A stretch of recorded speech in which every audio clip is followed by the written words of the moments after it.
Dinhi sa atong ebanghelyo, sa wap-amosaka sa langit si Jesus, human siya nabanhaw, iyang gihuypan ang iyang mga tinun-an o giingnan dawata ang Espiritu Santo. Nya diri sa atong unang pagbasa, human si Kristo misakas langit, nagpundo ang mga apostoles didto sa taas, sa itaas nga lawak, ug nagampo sila kuyog sa mahal nga birhen. Sa ika-10 kaadlaw, human sila ni ampo, ni kunsad ang Espiritu Santo. Ika-50 na to kaadlaw, human nabanhaw si Jesus. Nainangutanan ako, Padre, asa may tinuod ani nga Espiritu nga mikunsad sa mga apostoles, kadtong gihuyop ni Kristo o kadtong ni kunsad? May tinuod ato. Wa sa kukaybaw. Pero parihara man tingali. Parihara to maura tong Espiritu ha. Pero pag ingon ni Kristo dawata ang Espiritu Santo nga iyang gihuyop, dili pa formal nga mikunsad ang Espiritu Santo. Pasidaan lang tos mga apostoles nga moabot gyud ang Espiritu Santo. Mautong pag humagsulti ni Jesus ato, pagsaka niya sa langit, iyang giingnan, pagpaabot mo nga mukunsad ang Espiritu Santo, kay ako na siyang ipadala, kay musaka na ko ngadto sa langit. Ug mautong nadasig ang mga apostoles nga ug ang mga disipulo kauban ni Mama Mary nga nagpaabot, kay gisaad naman ni Jesus nga mukunsad. Ug mao na gidto ang formal nga pagkunsad sa Espiritu Santo sa Pentecostes. Og didto nagsugod na sad sila sangyaw sa maayong balita nga matud pa diri sa unang pagbasa, bisag lain-lain silag pinulungan, nagkasinabot. So ang unang epekto sa Espiritu Santo kung mukunsad ngan hinato mga igsoon, magkasinabot ta, dili ta maglalis. Lingi ay mong tupad ingna nagkasinabot ramo dito sa inyo. Wa mo magsigig lalis sa inyo. O wa na gani mo magsigig lalis, wa na magsigig linibangkay, pasabot, buhi, aktibo ang Espiritu Santo.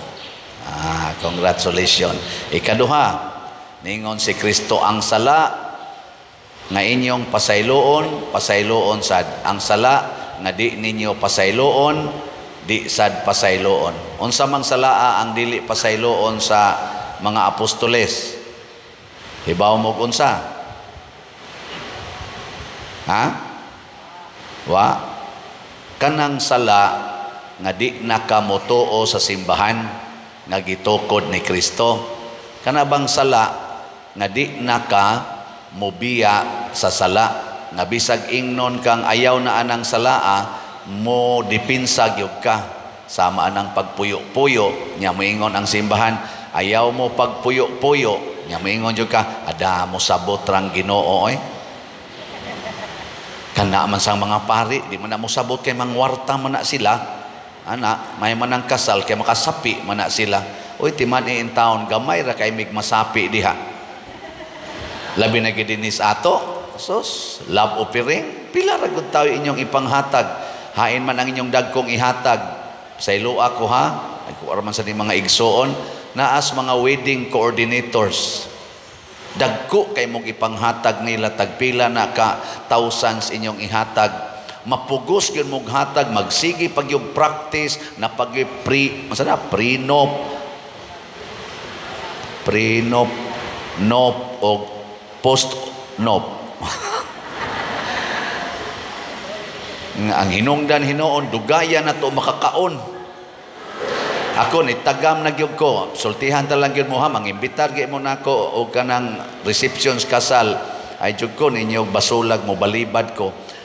Kaduha na gyud ko napasahas gutom anang pagsigig tambong anang reception. Siyo nang kay mahuman ta dinhig alas 4, makakaon hapit na alas 7 gabi. Siyo nang ka naghinuwatay.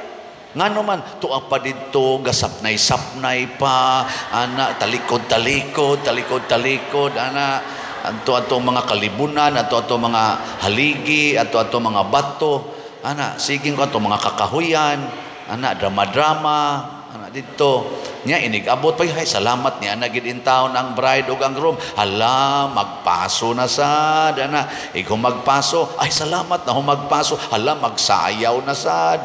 Pahatagon, pataan na ka na ang mga papel, sobre-sobre, nga. Wapa ganita kakaon ng hata.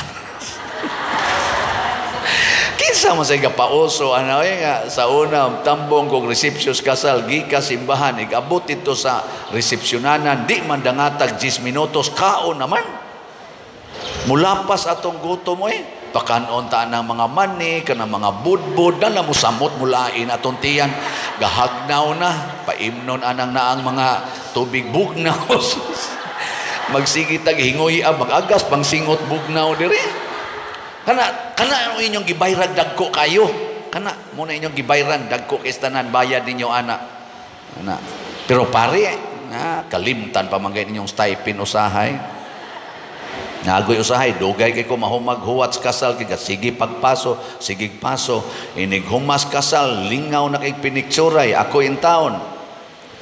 Huwat-huwat kog naagi mo duol, wa gyud. Pasangil-sangil pa kog ingon adtos ako ha, adtos ako. Sige padir, thank you padir. Wa man gigitonol, igabot ako dito sa Kristan, ako na gitonol dong, isa wa man padir, sige lakaw lang ta. Ngano ni abot man ko aning panglibak hinoon. Di ang ako ba nga. Ayaw lagi dipinsahi ang imong kuan, imong sala, ngay di na pasayloon. Sama ko na nang sugal, ay mo pagsugal, oy, inigpista, bisag way approval, hala, tari gyud. Ana, tari. Mas daghan pa dito tarian, ang abaga, nagsikit yung luli itong maayo, pero diri sa simbahan, so, naglagyo. Bisag napay asirit, di gyud mo paduol diri, atos layo. Pero dito sa tarian, atos hantakan, so, mag-abot kanin ni ang kuanay. Mga baho ra ba kay giilok, sige gyud ana nga to. Ay perti singota, way mga ligo, perti painita, siging antog, di yun, mahadlok, sikitay, pero dinhi, hadlok ay mo paduol. Sige, lingay mong tupad, ni sunod yung gas asirit. Mangutan na, sugot, ni sunod gas asirit. Daghan kaya. Muna, ang sala nga dili pasayloon sa simbahan, kadto ra gyung sala nga dili nimo pangayuag pasaylo. Kana bang imog yung dipinsahan kay ang Holy Spirit moingon gid na hunongan ang salaa, labi na gid nang makapabungkag sa relasyon. Mao na diri sa atong ikaduhang pagbasa, niingon gid diri ang lawas ni Kristo usara og usara sad ka espiritu ang nagiya nato. Gani napatay giingon usara sad kapag kaon nga lawas og dugo ni Kristo ang atong gikaon, magkahiusa gid unta ta. Mo na mohangyo kita sa Espiritu Santo, ipadala kanamo ang imong espiritu ug bag-ohon mo ang naong sayuta. Ayaw na mo pagsigig paningkamot anang pagbag-os inyong naong. Pakonsara lang ang Espiritu Santo, mabag-o na inyong naong. Kaya kita mo ay maningkamot pagbag-o sa atong naong o sa atong palibot, imbis mabag-o, magguba na noon. Nalingi imong tupad, na imong kilay, wa pa magguba. Nabag-o na o naguba? Kanang color sa imong buhok, nabag-o o naguba? Color sa imong naong, nabag-o o naguba? Ang ato rong mga bungtod, nabag-o o naguba? Ang atong mga forest, nabag-o o naguba? Ang atong mga sapa, nabag-o o naguba? Sige mo na yung guba. Kay kita may naningkamot pagbag-o, wa man tagiyahi sa Espiritu Santo. Kumusta man inyong relasyon sa inyong balay, sa inyong pamilya, nabag-o o naguba? Sige, katapusang lingi, ing na sugod karon bag-ohon tika. Nasugod karon, bag-ohon tika.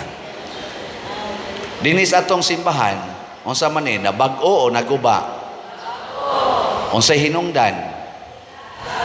Kay nagkahiyo sa tagpalit og slot. Oh, di ba? Kana gyud. So kamong namalit og slots, insured na mo sa langit. Kay nagpatalinghog mo sa Espiritu Santo, nahimo mong manggihatagon. So palit pa more na dihay mga lamisas gawas. Nga ato ra barong gi launch atong niaging 13 atong Lunes ang additional slot sa Kapilinya. Na aditoy project nga 24 million sa ground sa Kapilinya ba di Fatima. Ana. So 24 million nya katong atong project nga una katong paghimos kapilya 40 million man toy atong na-raised ato na binland ito og 13 million. Nya mo gi partial. So 24 minus 13 11. Nya naka-raise na sa sila sa Bishop Ruben gikan atong September hangtod karong buwana og mga 5 million. So 6 million na lay nahibilin mo to hangyo sila nato. Pader i-appeal na sa imong slot 6 million. So namaligya na pud tag MMHD, Mother Mary's Healing and Deliverance nga tag 1,000 per slot. Kay mo man atong slotting sa una sa Kapilinya 6,000 ka slots tag 1,000. Nya gikan atong Lunes nahalina na taog 360 ka slots. So 5,640 na lang ka slots ang available. Nya ato ning hotdog palit karong month of May kay month maron ni Mama Mary. Saman motuo ba mo nga tawag mo sa Espiritu Santo nga papaliton ani o wa? Tulo na lang kabuk ang nitoo.